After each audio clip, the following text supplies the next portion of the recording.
I will now be showing how to use the Nintendo 64 emulator, or not 64. Now, a full disclaimer before we start. This is not a very reliable source when it comes to Nintendo 64 emulation, as the games itself are not properly optimized for emulation, which is why Nintendo, like recently, have been releasing games for their Nintendo Switch Online service very few and far between, because even they don't know how to get past the vintage or ancient hardware. So most of the games I have to take out almost all. I think all of them except for one, because all of them are either laggy, buggy, don't even run, or just outright crash. So the only thing I did add from here was Smash Remix 1.3.1. Smash Remix is a ROM hack of the original Super Smash Bros. For the Nintendo 64 and adds a bunch of new characters, a bunch of new stages, and makes it so like it's like the ultimate version of the Nintendo 64 Smash Bros. This runs optimally well. Now, certain textures can be blackened out, but it doesn't hinder its gameplay. So if you would like to try something very new, I highly recommend playing this like with a couple of buddies. Now, the great thing about this emulator is that they actually give you a lot of ways to play this game. You can play with it with just a Wii remote, a nunchuk, a Pro controller, and a GameCube controller. I highly recommend a GameCube controller because that is probably the most optimal way of playing 64 games. As especially for Smash Brothers, these control sticks don't do justice. But you can play with them, or a nunchuk, especially a nunchuk. The nunchucks work very well on this. Now, if you just want to play Smash Remix or any of the games I'll add later on to the future, you go to Load ROM and press Load from SD card, and it will automatically take you to the list. Right now, it's only just one, so Smash Remix will be the only one that will be loading. Give it just about a minute, and it'll load in all the way. Because all it's doing is reading it directly from the SD card. Once the ROM finally loads, you will see the name of the ROM right here. All you need to do now is just press play game. Give it about a solid 30 seconds for it to fully load, especially for Smash Remix.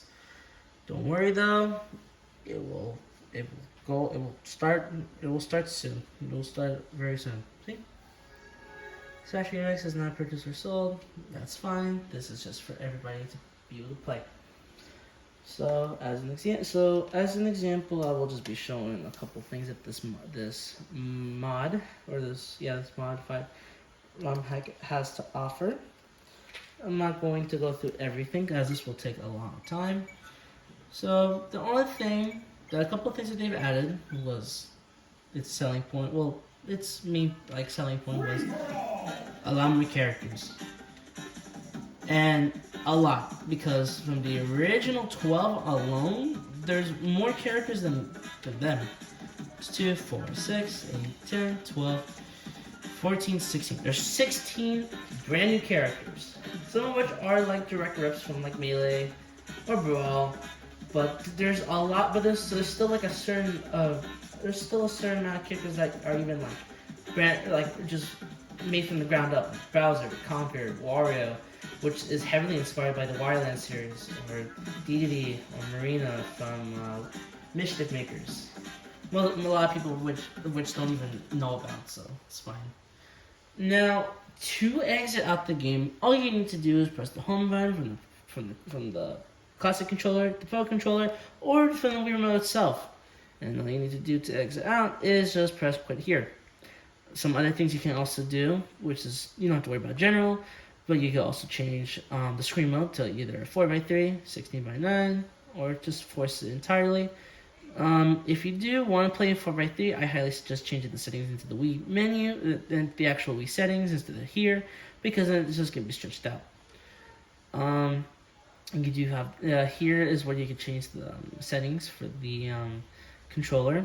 So, or right here you can choose like which controller is connected to which port.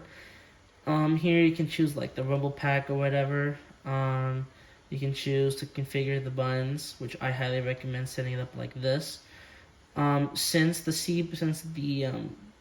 what do you call it? For Smash Bros, I suggest having the up and right selected as X and Y. Reason being because since if you're gonna be playing, especially on like a big controller like this, it's best to have the at least the first two options as close to the A and B button as possible. Um, the L button. Okay, so the way it works here is that the top shoulder button on the left is the trigger. The top shoulder button on the right is the R button, and the back is the R button is the L. Now, I usually do prefer the trigger buttons, but the top shoulder buttons also work just fine.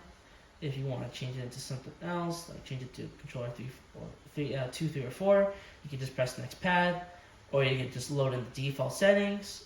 Or if you want, you can even save 4 different slots for 4 different configurations on the controller. After that, you just press save, you press the B button to exit out, whatever here, and that's pretty much it. You just press quit to exit out the emulator, and it'll take you back to the Wii menu.